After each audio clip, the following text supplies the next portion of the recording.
Moje ime je Katarina Pantelić, slušate prvi podcast Centra za međunarodnu javnu politiku. Razgovarat ćemo o jednom velikom projektu koji sprovodi centar. U pitanju je Beogradski model Američkog senata. Na našim mrežama koje smo oformili za ovaj projekat, odnosno na Facebooku, Instagramu i Twitteru, mogli ste da vidite predstavljanje timova koji učestvuju u realizaciji projekta, a nešto više o samom projektu, izborima za senat koji su za nama i planovima koji se tiču projekta čućete od naših sagovornika. Razgovaramo sa 2 člana upravljačkog odbora projekta, to su Ana Milojević i Sava Mitrović. Dobrodošli. Počet ćemo od Ane Milojević. Ana, reci nam nešto više o samom projektu. Pa u suštini ovako, Beogradski model Američkog senata je finansiran od strane ambasade Sjedinjenih Američkih Država u Beogradu i podržan od strane Fakulteta političkih nauka i Centra za studije SAD-a. Kao što si već napomenula, sprovodi ga Centar za međunarodnu javnu politiku. Kao što i sam naziv projekta kaže, ovaj projekat ima za cilj upoznavanje mladih ljudi sa radom jednog ovakvog tela. I takođe kroz ovu simulaciju želimo da mlade ljude ohrabrimo na neki način, da iskažu svoj stav argumentovano i da na taj način dodatno usavršavaju javno govorništvo. U suštini, ovaj projekat možemo onako grubo podeliti na 2 faze. Jedna je već ispunjena, to je završena, ili je bolje rečeno u toku. To je samo formiranje društvenih mreža i samog sajta koji možete pratiti. I drugi deo je svakako sama simulacija koja je inicijalno trebalo da se održi krajem novembra prethodne godine, ali zbog trenutne situacije to naravno nije bilo moguće, tako da je za sada sve planirano da bude početkom marta, ali svakako ćemo videti kakva situacija bude bila tada. Bitno je napomenuti da u sklopu ovog projekta ćemo imati 50 učesnika, što jeste svakako znatno manje od ukupnog broja senatora, ali i zbog situacije, a i zbog same činjenice da je ovo prvi put da mi radimo jedan ovakav projekat, odlučili smo da ipak bude manje učesnika. I takođe bitno je donekle napomenuti da će sam proces prijavljivanja učesnika biti ključan. Tačnije, imat ćemo aplikaciju za učesnike i birat ćemo ko će učestvovati u ovom projektu, ali više o tome će svakako naši slušalci saznati kada za to bude došlo vreme. Tako je. Pričat ćemo nešto kasnije i o samoj toj simulaciji rada senata i o prijavljivanju učesnika. Za početak da čujemo od Save koja su to zaduženja timova. Hvala ti, Katarina. Pa, kao što to mogu i ljudi da vide na našem sajtu, dakle, tim koji realizuje projekat je podeljen na neke podtimove, dakle, osim nas koji smo u rukovodstvu ovog projekta, određen broj nas koji uređuje sajt i Ana koja generalno na tehničkom nivou koordinira ovim projektom. Imamo i media tim koji je zadužen pre svega za promociju tekstova i drugog zanimljivog sadržaja na društvenim mrežama i generalnu promociju projekta. Takođe, tim koji je zadužen za pisanje tekstova u različitim rubrikama koje portal Američki senat RS sadrži.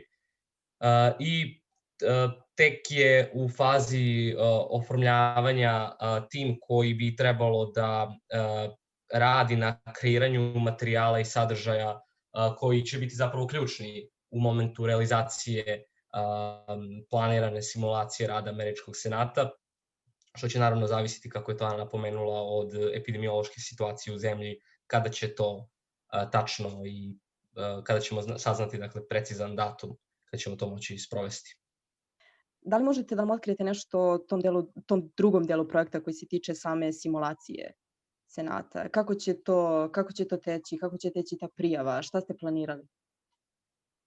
Dobro, što se tiče prijava, možda bi Ana nešto mogla kasnije da me dopuni, ali eto, ono što u ovom trenutku možemo da otkrijemo, dakle, pored onih bazičnih informacija koje naši pratioci mogu da vide na samom sajtu koje smo već u startu podelili sa njima. Ono što ja sada mogu da kažem, to je da je planirano da na jedan što dosledniji način predstavimo rad u Američkom senatu, da dakle, održimo jednu vrstu zasedanja, baš onako kako se to i čini u Kapitolu, dakle da pored organizovanja plenarne sednice, gde će biti, kao što je Ana rekla, 50 učesnika koji će predstavljati svako po jednu od 50 saveznih država SAD-a.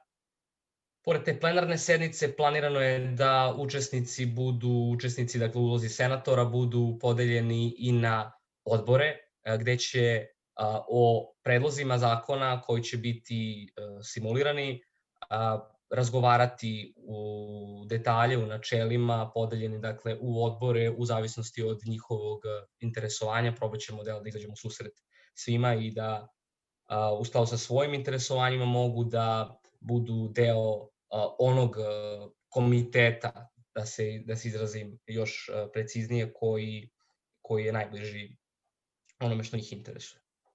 Hvala, Savo. Ana, koliko znamo, projekat je, zapravo ta sama simulacija je podeljena u 2 dana.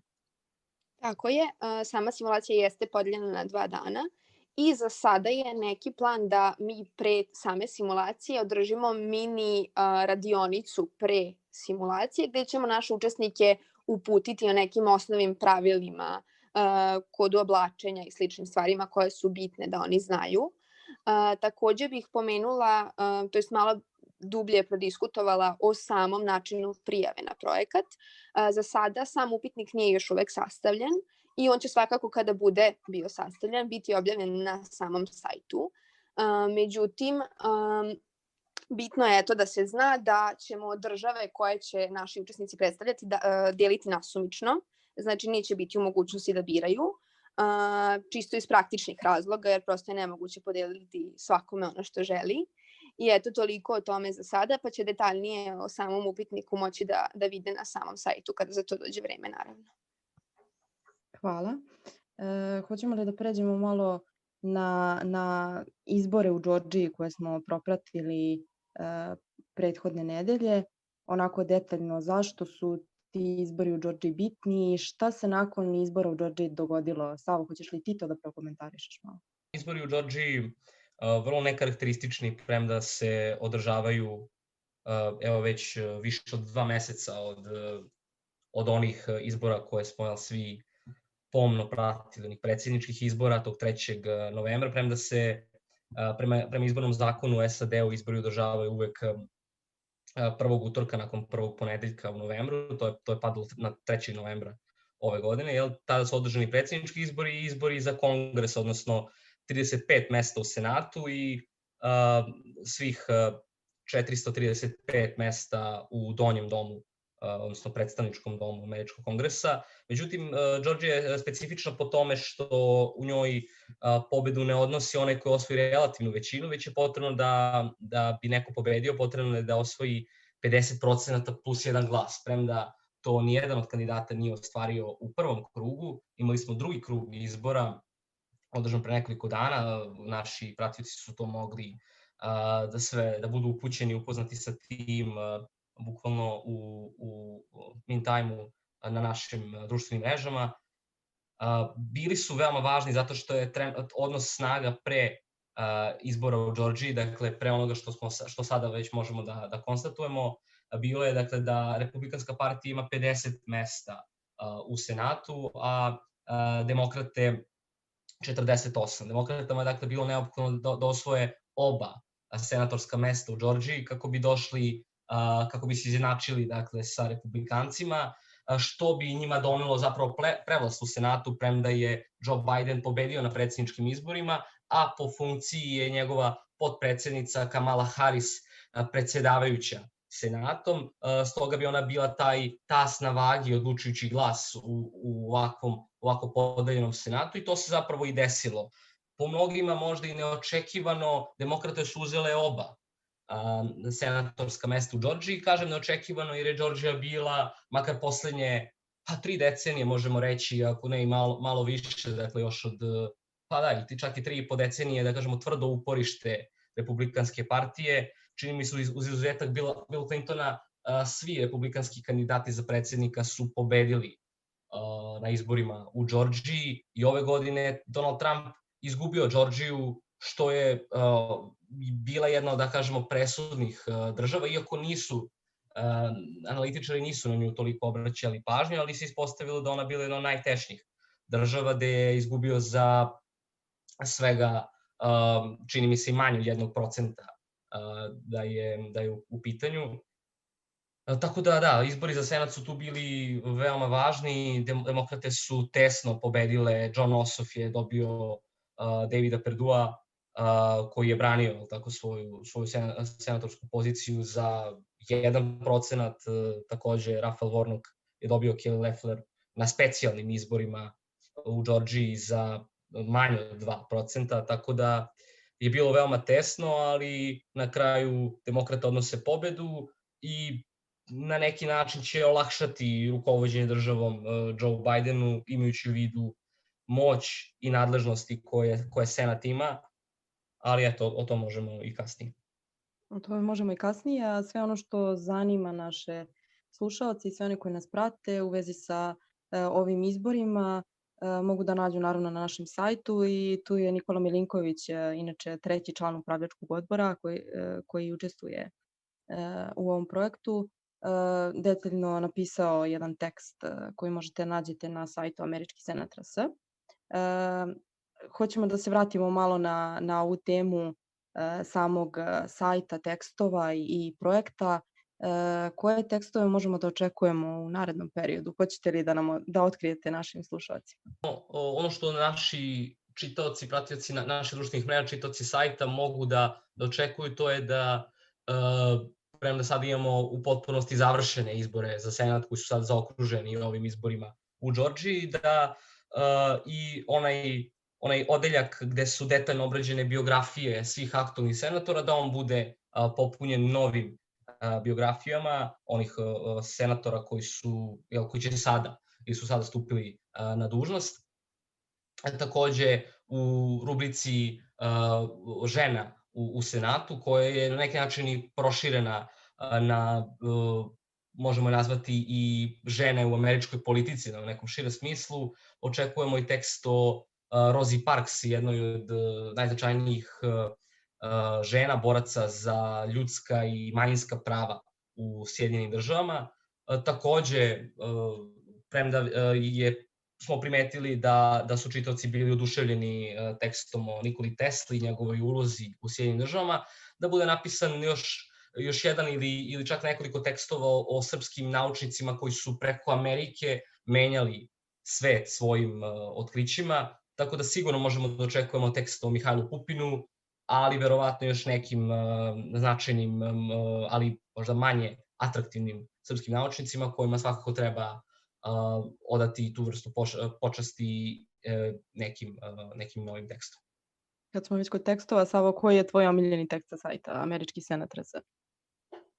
Pa svi su mi tekstovi dragi, dakle i ljudi koji su ih pisali su to odradili zaista na jedan fantastičan način, tako da ja kao urednik mogu da kažem da sam prilično zadovoljan njihovim kvalitetom, ali eto, ja bih možda izdvojio rubriku Srpsko-američki odnosi, u kojoj zaista, mislim, nekako mi se čini da ta rubrika i kod čitalaca bila nekako najpropraćenija i da se najviše dopala onima koji su pratili rad našeg sajta. I u tom smislu bih eto možda prvenstvo dao tekstu koji je napisao Luka Ugrica, koji je zaista na jedan celovit, sveobuhvatan i vrlo precizan istorijski dosledan način analizirao ulogu američkog predsjednika Thomasa Woodrow Wilsona u Prvom svetskom ratu, a sve to u kontekstu njegovog odnosa ili odnosa tada Sjedinjenih država prema našoj zemlji. Ana, koji je tvoj omiljeni tekst sa sajta? Pa suštinski, mislim, generalno rubrika koja mi je omiljena svakako su žene u Senatu. Mislim, to sam naglasila i na predstavljanju. Ali eto, ja bih izdvojila dva teksta koja su veoma međusobno povezana. To su svakako borba žena za pravo glasa i 100 godina 19. amandmana. Jer nekako smatram da možda bi trebalo više da se zna o toj temi i generalno je meni lično zanimljiva. Pa eto, zbog toga, ali slažem se svakako sa Savom, svi tekstovi su, suštinski savršeno odrađeni i stvarno se na sve obraća pažnja, sveobuhvatni su, pokrivaju širok spektar tema tako iz ove oblasti, tako da radujem se novim tekstovima svakako.